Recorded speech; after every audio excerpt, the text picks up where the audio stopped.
Hi Meg, Hello. how are you? I am all good, very well, thank you. How are you? I'm very well, thank you. It's been quite a while since we last spoke to you here at Bubba. It has been face to face on a call Yeah, anyway. It's been a couple of years, I think. it has, and a lot has changed in your life. You're now expecting baby number two. Yeah, mum of a 3-year-old and expecting baby number two, yeah. Oh wow! And how have you found pregnancy this time around? I feel like I haven't had time to think about it. It's so much different to the first time round. You know, you're able to rest a lot more with you first, and you're able to nurture it a lot more as well. I guess the silver lining to the second time round is that it does go really quick because you're not thinking about it as much.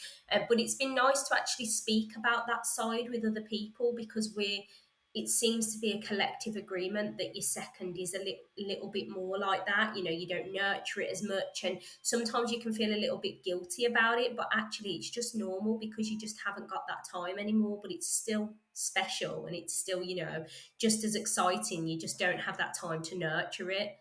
Definitely, do not feel guilty. I think everybody who's got like a second child or is pregnant with the second or third or fourth will totally relate. And yeah, you just haven't got time to be checking what size fruit or vegetable they are, like on week two. So it just is what it is. Yeah, I couldn't tell you what size they are now. Like the vegetable, and my first pregnancy, I knew every single week was they're the size of this, they're the size of that. This time, I don't know. I don't know. I just know that I'm getting bigger and it's getting more uncomfortable. Yeah, especially when it's warm and especially when you've got a toddler that probably still wants carrying sometimes. Yeah, yeah. And with these two pregnancies, I'm actually pregnant like the opposite time. So with my first, I wasn't pregnant in the summer at all. I had her just before the summer. Oh So it was wow. like perfect timing. Whereas this one, I mean, luckily we haven't had much of a summer in the UK, but we've still got August to go. And yeah, it's getting harder and harder. And how many weeks have you got left now? I've got 8 weeks left now, so not long at all. It's more or No. less around the corner. So exciting. It is So exciting. think back to like being 8 weeks away from having your first baby. Like, how do you feel in terms of like prep for baby, in terms of what you actually physically need for them? Like, have you experienced it differently this time round? It has been different because I feel like with your first, you prep so early on, whereas with this one, I like her room is a mess. It's not a nursery yet. I still don't have all of the things I need, but at the same time, it feels less stressful in the sense that you know what you need this time around. I feel like with your first, you feel like you need so much, and actually, a lot of it doesn't get used. Whereas this time around, I'm sticking to the essentials. I know what a baby needs. I know what I don't need. And actually, I know that if I needed to, I could order it all in one night and it's done. So the stress isn't there anymore. So even though, yeah, I haven't got long left and nothing's prepared that much, I don't feel as stressed as I did the first time round because I know that babies don't need much. They actually don't need much. They need somewhere to sleep. They need somewhere to go in the car. They need feeding stuff, and that's about it really, and some clothes. So, the first time round, you feel like you need so much when actually they just need you and some food and somewhere to sleep. Definitely. And I think you get really like het up on making sure the nursery's perfect. And it's like, everything's just got to be in its place. But actually, you're right. Like, they don't actually sleep in their own room, like, until they're, what, nearly 6 months, 6 months old Yeah, plus. So, and yeah, it's so much pressure. It is so much pressure the first time round, and I guess it's that hindsight, isn't it? That actually, why are we looking for this perfection when we don't need it? Baby sleeps with you until 6 months plus, sometimes even longer for some people. And why do we put all this pressure on ourselves to get everything sorted when we're already going through such a big change in our lives as it is? absolutely. So have you got like still some things to buy? Like, are you waiting for any key moments to buy those last minute bits? Um, Actually, I think in terms of the big things, I think we are more or less there now. We've got all of her clothes. We've got, travel system thanks to Icklebubba. We've got cots sorted. We've got nursery furniture in terms of when she does move into her own room sorted from our previous baby. And also clothes. The perks of having the same gender is that she's got loads of clothes ready for her already. So in terms of things that she actually needs, there's not that much left over anymore. Um, yeah, there's a few little bits and bobs that I feel like I need to feel really ready, but other than that, I've got all the big things, and I feel like I'm more or less there now. And that's such a good point you make about keeping stuff from the firstborn. I know I got a bit obsessed with like making sure that everything was packed away just in case, you never know if you're going to have like the same gender. And then what's another few like baby grows going to do up in the loft? I think it's best to keep everything until you definitely know that you don't need it anymore. And then you can pass Exactly. it on, can't you? Exactly. Me and my partner have actually had conflicts about this because I say the exact same, that it's no harm being in the loft, out of sight, out of mind, but if you ever need it, it's there. Whereas he's the opposite and says it's just clutter, we should get rid of it. But I say in 2 years' time, we might need them clothes or whatever. So, what's the harm in just holding on to them, and we can assess the situation closer to the time. But that's one of the biggest money saving tips, is hold on to as much as possible. If you're not sure if you're done having kids, or you think that there may be more in the future, hold on to things. I mean, even for the people around you, if it doesn't happen for yourself, but your sister, your family, your friends might have kids, and that stuff could come in really handy for other people. So it's always worth holding on to things. I mean, even if you end up selling them years down the line, you can make a little bit of money back, so it's always worth holding on to things. Definitely. And like with those things that you then sell on, like what kind of sites would you recommend like doing that on? For big bulky baby things, I'd probably say Facebook Marketplace. For clothes and things like that, Vinted is amazing. I get so much off Vinted in terms of baby clothes, because you think, babies grow so quick. And actually, when you become a parent, you realise that you buy so many nice clothes and they end up ruining them. So you end up not wanting to put them in the nice clothes. And I had so much from my firstborn, really lovely sets that we didn't end up using, more because I was paranoid about putting her in them and then them getting ruined, and then they didn't get worn at all. But selling things like that, you can pick up things that have the tags still on for a fraction of the price. So places like Vinted for clothes are absolutely brilliant. I think it can get quite addictive as well, can't it, Vinted? Like when you sell, I don't know about anybody else, but when I sell like a bulk of my children's clothes, obviously then you get the balance, don't you? And I just reinvest that in them so they just get more. Like, Yeah, so it's a really good way of doing it. That's exactly how I do it. If I ever sell anything, I don't ever withdraw the money. I keep the balance on Vinted, and the next time I need to buy something, I've got money sitting there. So it's kind of, you're topping it up for your children's clothes, and it's less money out of your pocket, but they're still getting clothes from it. So yeah, it's a good way to do it. and I think just thinking ahead, obviously, I'm not sure how long you're planning to take off for maternity leave. Are you going to give yourself any kind of break? It's so hard this time round, because the first time round I was employed and now I'm self-employed, so it's completely different the way everything works. And it's, you know essentially I'm in control of it, so it's like, how much time do I give myself off, how much time do I actually need? And I can work a lot more flexibly now, so I don't know how much time I need officially off. It's something that I haven't really thought about. I thought I'll take a month, like set in stone, where I don't do anything, and then I'll assess it as I'm like getting to the end of that month and see how I feel.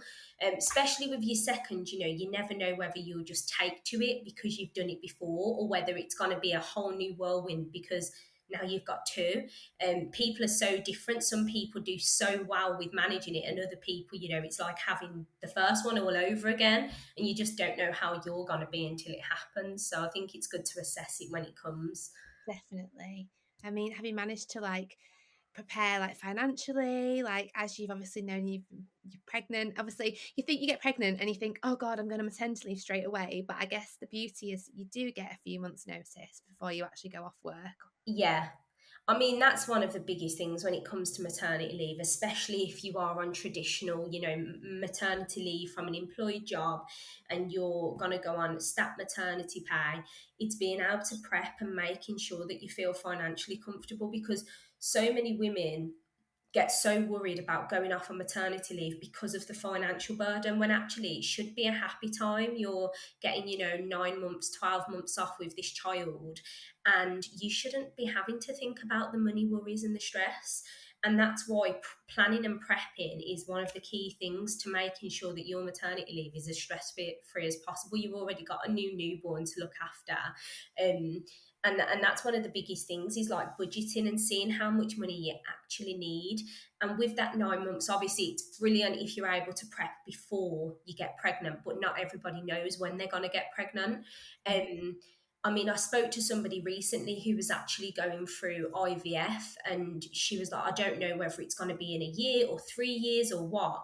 And I said, you know what, start now, because even if it does take longer, at least you've got more money. And if it don't happen for whatever reason, because her worry was, what if it don't happen and then I've got this money? And I said, but then you've got that money to do what you want with it. You can keep it there should it happen in the future. You can spend it on a lovely holiday to relax after this time that you've been through. But prepping as early as possible is the key to less stress about finances on maternity leave. Absolutely, and that's great advice. And I know, obviously, for some parents as well, like it's going to be nice to know that we've got the 9-month-olds funding coming for childcare from the government. And I know there's a little bit of noise at the moment about people's applications being quite slow to go through and everything. And I know Pregnant and Screwed are really campaigning to get to the bottom of that quickly for anybody that's watching this now. But have you got any other like tips and tricks on like childcare and making sure that that side of things is organized and budgeted for? Yeah, so obviously the funded hours will definitely help a lot of people. But one thing to note there as well is making sure that you're in contact with the nursery that you're going to be using or are already using, to see if they have any hidden charges. Because with the funded hours, some nurseries are topping up the price due to it not covering everything they need it to. So actually, some people are finding themselves worse off. And then also lunches and things like that you now have to pay for on top of the funded hours. So me, I'm in a really like fortunate position that my daughter actually only goes to nursery 10 hours a week, and we get the 15 hours funded. So her hours actually, the funded hours cover the amount of time she goes, so it doesn't actually cost us anything, which is quite rare to find. But we do have to pay for her lunches, which are only £5 a week. um but it's just them hidden costs that you may think, oh, I've got this much time, I'll get these many hours free, when actually there may be hidden costs that you're not thinking about. So it's always good to check in. Also, tax-free childcare is worth mentioning here as well. I always think that absolutely everybody knows about this, but then I find out that some people don't, and I'm like, oh my God, we need to talk.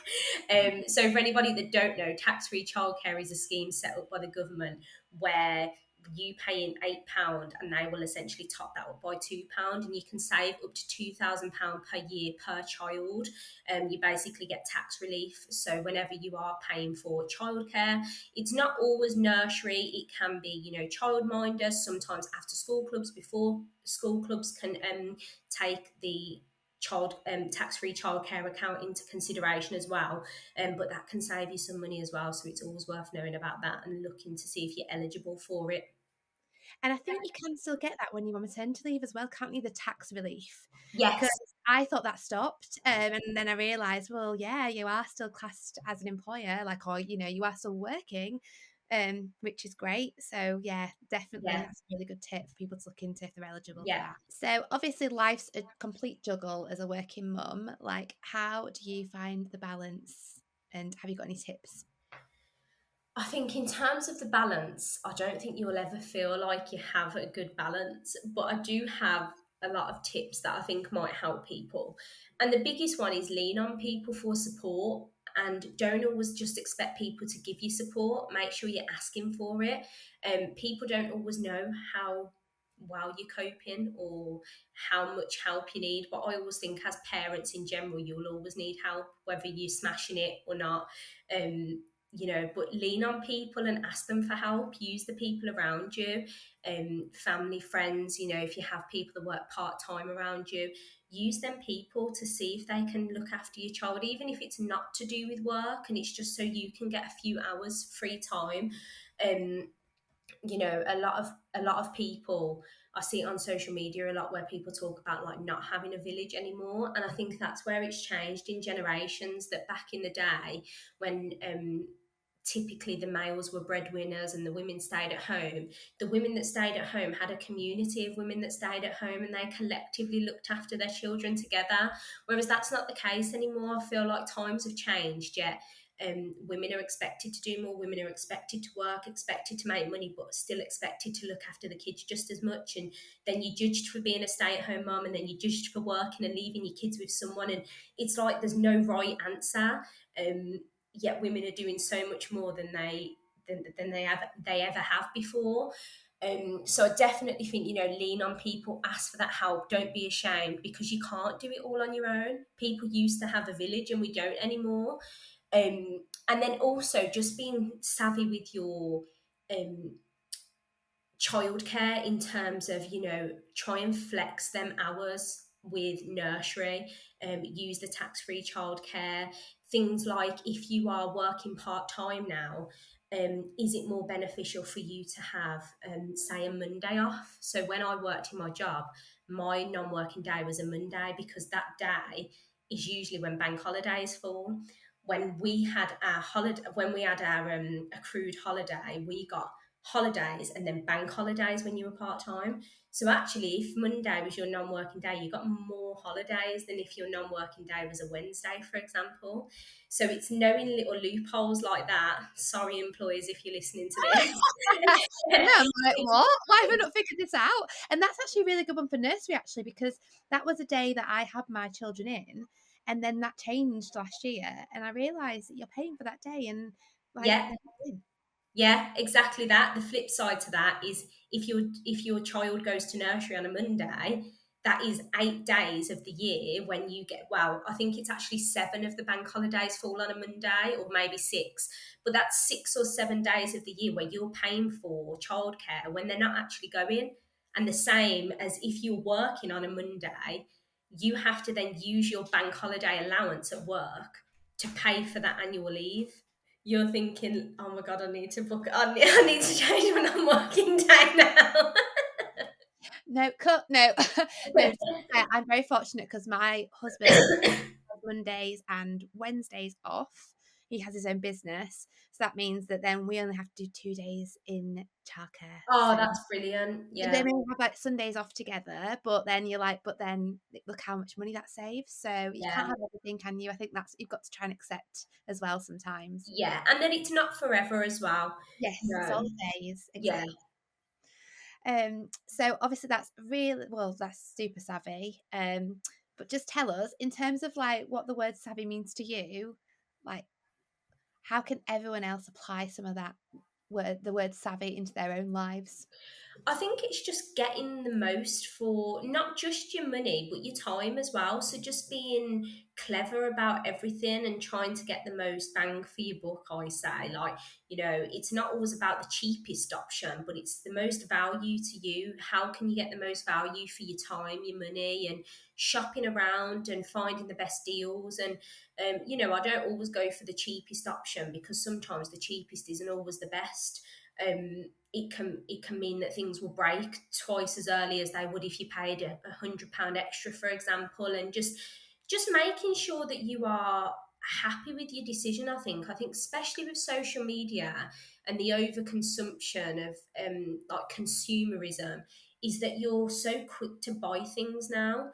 And so quick to even just visit places. You see somewhere online and you're like, that looks amazing, let's go. And then you go and actually it weren't that great, and you just saw a highlight reel of it. And it's just like sitting on your thoughts, shopping around the best thing for you in your life and the places for you and the products that you need.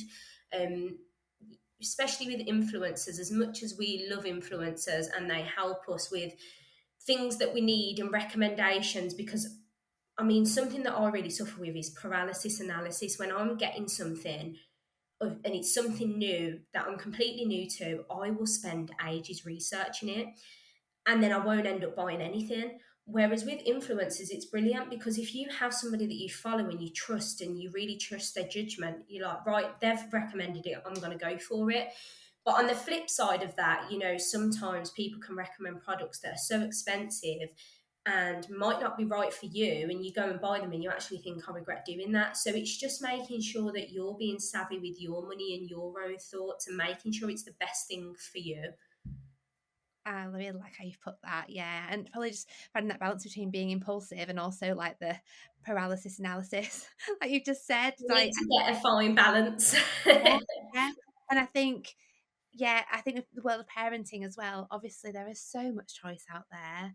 You know, even in the Icklebubba range, we've got lots of choice, like travel systems, strollers, and you can look at just our range and get a little bit lost, like, you know, and, you know, it is just, it's about just stepping back a little bit and, yeah, pausing before you just decide to spend everything that you've got for baby. Yeah. And go. Yeah, no, it's Um, true. And that's it as well with, you know, newborn ranges and things, especially as a first time parent, you really don't know what you need. And yeah, actually, there's so many things out there that are so overpriced. And I hear people spending like X amount, and I'm like, you didn't need to do that. You know, there's really good brands out there that have the exact same product, more or less, for a fraction of the price, you know, like shop around. But sometimes when you're a, you know, going to be a first time parent, you feel like the more money you spend, the better it's going to be, when actually you realize very, very quickly once you become a parent that's not the case. And there's amazing budget brands out there to help you still get the best while being savvy with your money. definitely. And obviously I'm going to plug our range, but I feel like it does just prove you don't have to compromise on style. Like, you know, it can still look good. You know, it's like what you wear, like it's how you wear it. You know, it's not about it costing a fortune. If it's your style, then it's going to look great. And also, just to add, like with baby products, no matter what brand it is, like it is so stringent in terms of testing, like the quality, the safety of a baby product, especially in the UK. It has to pass all those standards. It doesn't matter what brand it is. So I Yeah. think parents can be rest assured that, you know, what they are choosing has had to meet very, very, very like high standards. Yeah, yeah, and yeah, exactly that. And we've, just because it's got a cheaper price tag, it doesn't mean that the quality is not there. It just means that actually this brand, you know, cares about the consumers, and that they don't need to charge X amount. They can give you style. They can give you a lovely product that's also good quality without having a huge price tag on it. It's like some of your travel systems. I mean, the one that I shared on my story, the Stomplux one, even the fact that you have the I mean, this is another thing with being a first time mum. You come across things and you're like, wow, I didn't know they existed. And this is probably, everybody probably knows this, but you know the car seats adapters, Yeah, they were like a revelation for me when I had my first. I was like, oh my gosh, as if these exist. Like, this is going to save me so much time being able to just take the car seat from the car and put it on my pram. And the fact that your travel system bundles have them in them without a mom having to find that out for herself. Because the first time round, I didn't know they existed. And I was thinking, if only. And then someone was like, do you know these exist? And I was like, no way. And now I tell everybody about them. And you know, little things like that, like your bundles literally cover almost everything you need in terms of a travel system. You know, you've got your car seat, you've got your bassinet, your seat, you've even got a nappy bag in that one, your foot muff. And for the price, people pay quadruple that just for your bog standard travel system. So, you know, it's about that shopping around and making sure you're getting the best bang for your buck. definitely, definitely. And yeah, that's why that one is a bestseller. So yeah. Yeah. Oh, it makes sense. Oh, so we've spoken about baby, like getting essentials, like that you don't need everything, like that you think you might need, how to be savvy, how to like get things like for a really great price.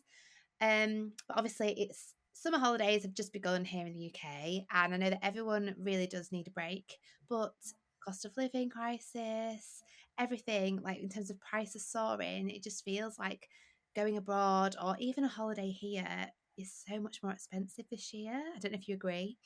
Um, Yeah. yeah, have I you got think any? post COVID, holidays in the UK have become so much more expensive when that used to be the cheaper alternative for people, for families. You know, if you can't justify or afford the cost to go abroad, you know, go somewhere in the UK. And don't get me wrong, there is always bargains out there to be had, but sometimes them bargains don't fit everybody's budget.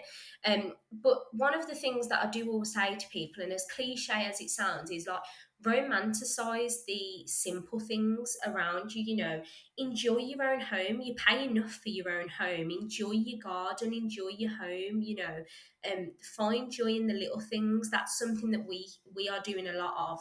Is we used to always go out when it was a nice day. You know, oh, it's sunny, we need to get out. Well, actually, no, we've got a garden here. Why don't we just have fun in the garden, put a picnic out, a big blanket, and get some toys for the garden for the toddler, and even just little things like we spend hours in the garden just kicking a ball that cost us £1, you know, and I mean, toddlers and kids, I know as they get older it gets harder, but they don't want for much. They just want to have fun. They don't care how much you spend. And I think it's getting that balance of, you know, simple free things to do. And if you have got the budget, have them fun expensive days out theme parks. But if you can't afford that or can't justify that cost right now, you don't need to do it. There's always free things out there, especially in the summer holidays. I mean, especially with younger kids, the parks are absolutely brilliant. They're free, kids can run wild. Splash pads, most splash pads are free, or if not free, they're usually a couple of pounds because they're usually run by the local council. A lot of places, like a local zoo to me, is pay for a day, get access for a year.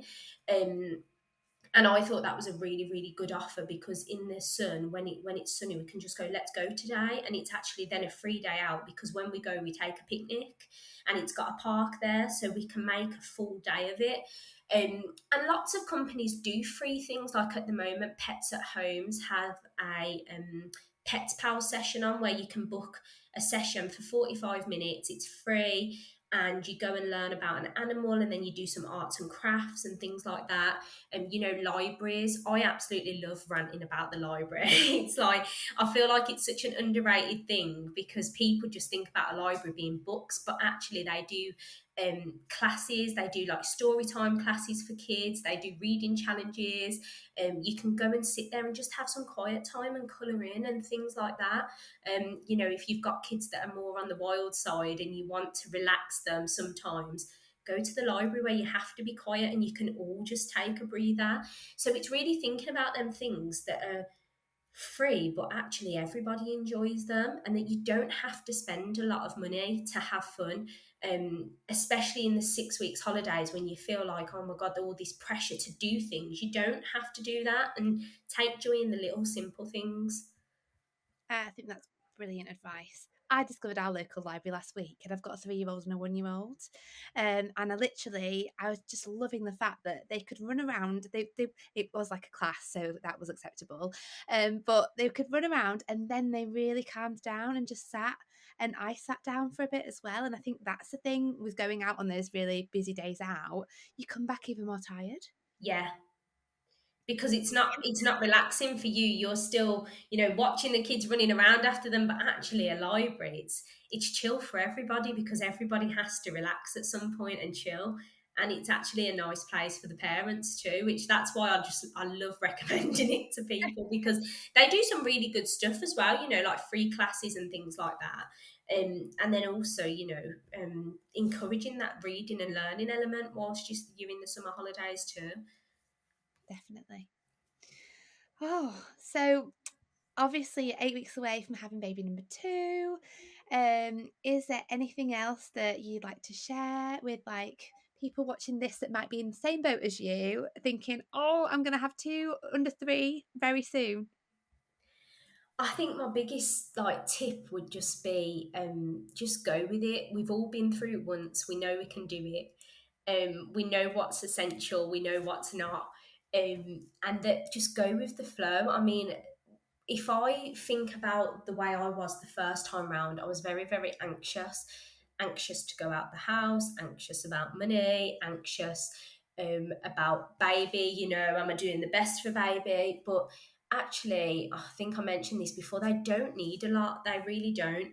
Um, and you need to think about yourself during that time as well. Take time for yourself, lean on people, prep as much in advance as you can. You know, if you're listening to this and you're pregnant now and you haven't really thought about finances, don't let it stress you out, but just see how much money you need to live off your basic necessities, and see if you can top that up and start saving while you're still pregnant and that sort of stuff. And just embrace it all as much as you can. If you're like me and haven't took any bump photos, take some bump photos, because when that bump isn't there anymore, you will regret it. And I need to listen to my own advice. But yeah, just, you know, try and take joy in those little things, and embrace it as much as you can. As hard as that is, I think sometimes we do have to step back from the chaos that is our toddlers and our life, and realize that actually, do you know what, we need to just embrace things a little bit more.